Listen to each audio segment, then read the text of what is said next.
فالإنسان المسلم الأصل في عمله أن يكون للآخرة، هذا هو الأصل. يعني كم نعيش في هذه الدنيا؟ كم سنعيش؟ 50 60 70 80؟ كم سنعيش في هذه الدنيا؟ وكم سنعيش في البرزخ؟ وكم سنعيش في الآخرة؟ العاقل يقدرها صح، هذا العاقل يقدرها صح. يعني الآن بالنسبة لي أعطيكم مثال، احنا الآن 1437 صح؟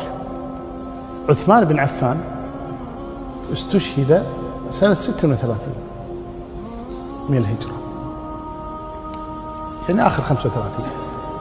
طيب في ذي الحجة، يعني الآن كم صار له في قبره؟ 1400 سنة.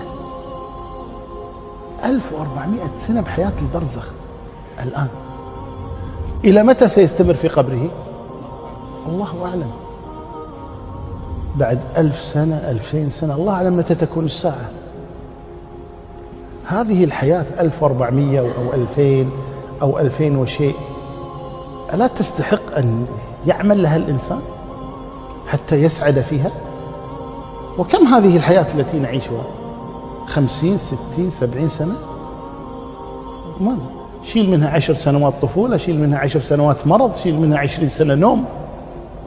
شيل هالدنيا هذه اللي يترك كل شيء لأجلها. ثم تعال حياة الآخرة، الحياة الأبدية السرمدية الدائمة التي ليس بعدها موت، سواء كان في الجنة أو في النار. صلى الله يجعلنا وإياكم من أهل الجنة.